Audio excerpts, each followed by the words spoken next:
There are so many things we love about the royal family. The incredible fashion, the meaningful traditions, and of course, the lavish weddings. But just like with every family, there are a lot of strange things going on that most people don't talk about in polite company. Stay up to date on your favorite royals by subscribing to The Taco. Let's get started. Morbid. Many of us have a family member of advanced age. They are usually happy to remind us that they could shuffle off the mortal coil at any moment. But for members of the royal family, they need to be prepared to attend a funeral with very little notice. While the rest of us try to remember our toothbrush when we go on vacation, royal family members need to pack an all-black outfit to bring along. Even the children need to have an appropriate mourning outfit at all times, just in case something happens and they lose a family member. If the unthinkable happens, they'll need to wear their mourning clothes upon returning home, because obviously we all would judge them if they stepped off the plane still in their vacation clothes. We can't tell whether this rule is more practical or depressing, because it's kind of both. But it did happen once in 1952 when the Queen visited Kenya and her father, George VI, passed away. She actually had to wait on the plane until a suitable outfit could be brought for her to change into. In addition to this bummer of a tradition, royal heirs aren't supposed to travel together in the same vehicle or airplane. This ensures that if something goes wrong and a tragedy occurs, there will still be a family member in succession for the throne. However, in recent years, this rule seems to have relaxed a little bit. Colorful. Considering so many of the things the royal family does can be called lavish, you might be surprised that there is one area in which they go really cheap: their nail polish. In fact, the Queen swears by Essie $8 nail polish in the color ballet slippers. It's the only polish deemed good enough to grace her royal fingernails. Kate Middleton also loves Essie polish in the color allure. There are actually fashion rules that members of the royal family have to follow, and there is even one about nail polish. They need to choose simple, light, natural shades.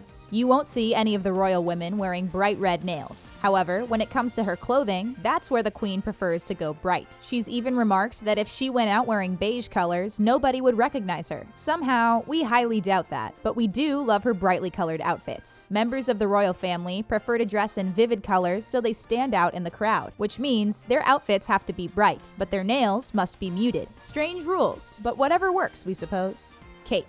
"Let them eat cake" is a quote wrongfully attributed to Marie Antoinette, but apparently it's Queen Elizabeth II who has a frankly weird thing about cake. We all love a nice slice of cake, but none of us more so than the Queen, apparently. Her former personal chef has dished that Her Majesty is absolutely obsessed with chocolate biscuit cake, and she isn't content with just a slice. Once a cake is baked, she has to have the whole thing, over a period of time, of course. In addition to packing up a mourning outfit, she also makes sure to bring a slice of cake with her when she travels. Even if she's only going out for the day, she packs a slice of her favorite cake to take with her. Kitchen staff are forbidden from tossing even the tiniest sliver, as the Queen wants to make sure she gets every last bite of it. She's been known to have the senior chef accompany her on trips, along with a slice of her favorite cake. There are some other foods the Queen is very particular about as well. She enjoys bananas, but cuts them up into tiny bites and eats them with a fork. And she consumes her pears by cutting off the top and scooping out the inside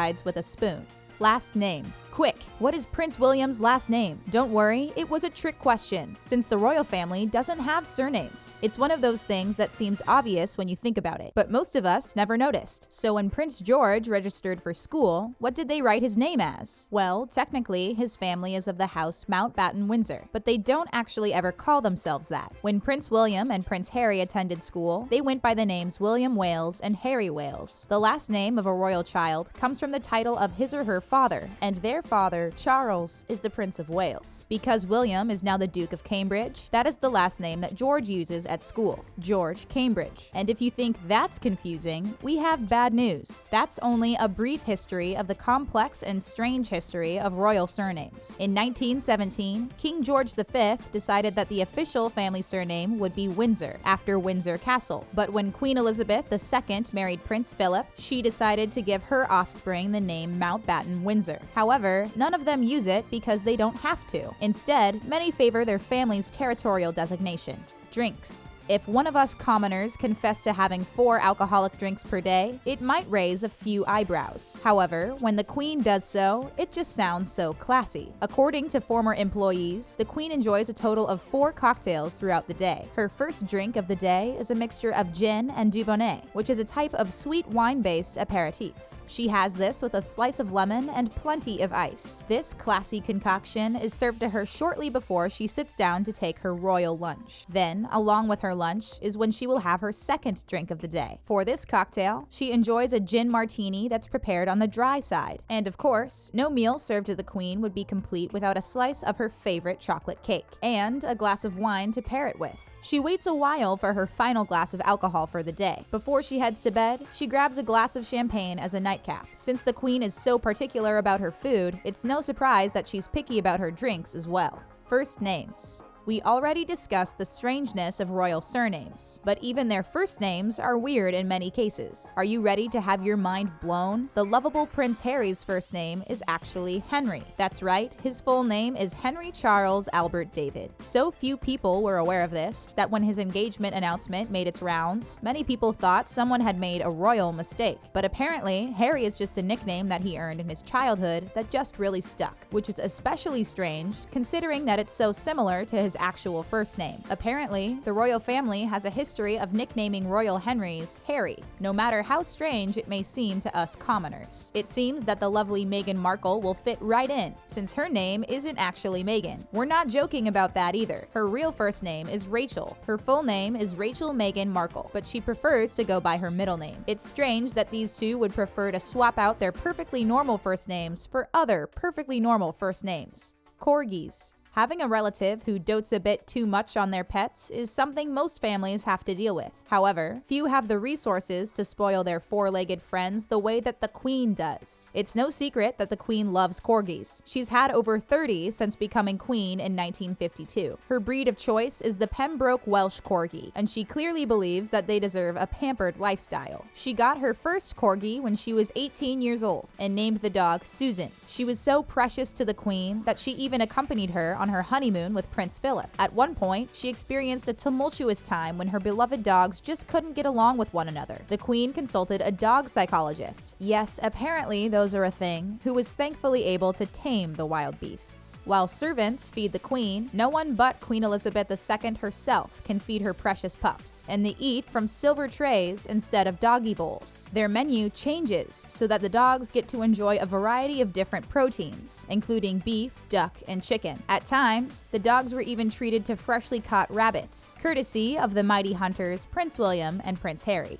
Clothing. We know the royal family has to wear certain colors, but what about their other clothing-related rules? Former Buckingham Palace employee Brian Hoey wrote a book called Not in Front of the Corgis, exposing some of the strange things the royal family does behind closed doors. In particular, he couldn't help but notice that Prince Charles doesn't bother himself with such common things as tending to his own clothing. He has 3 valets to attend to his clothes, and has never even bothered to undress himself. Also, he prefers to wear the tie of the organization or military establishment that he's visiting. So if he's going for a day out, he brings along a valet with several ties so he can change. If you thought being a personalized tie chauffeur was a lame job, his valets also have to iron his shoelaces when the prince removes his shoes. Have you ever wondered what the royal family does with their clothes when they're done wearing them? The Queen generously gives it to her staff members, who may wear it themselves or sell it for profit. The only catch is that they must remove all of the labels, so it can't be identified as once belonging to the Queen.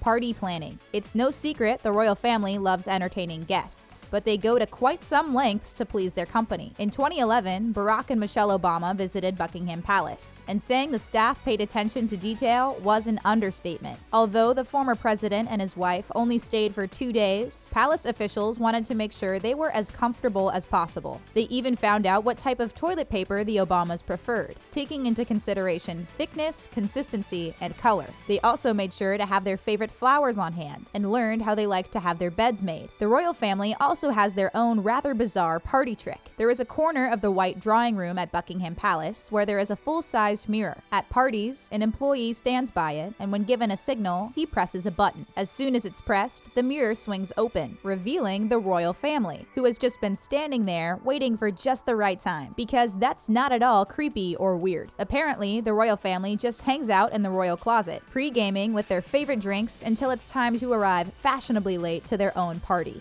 Identification. You would think that one of the perks of being a member of the royal family would be not having to drive yourself around, but Queen Elizabeth II can and does drive on occasion, despite not having a driver's license. It might sound strange to picture the Queen driving around, but she has been doing so since she was a teen. During World War II, she trained as a driver and mechanic, and had to rebuild and drive many ambulances and trucks. Now she is the only person in the UK who doesn't need a driver's license to get around, and her car doesn't require a license plate. When King Abdullah from Saudi Arabia visited in 1998, she shocked him by insisting on driving him around. Since women in Saudi Arabia aren't allowed to drive, this seemed incredibly scandalous. In addition to not needing a license, the Queen also doesn't need a passport to travel. After all, passports are issued in her name, so it seems strange to issue yourself a passport. Oh, and she's also immune from being prosecuted under UK law. Not having to stand in line at the DMV or worry about breaking laws are some pretty big perks of being a queen. Which of these family traditions do you find the strangest? Let us know in the comment section, and don't forget to subscribe for more from the taco. Thanks for watching.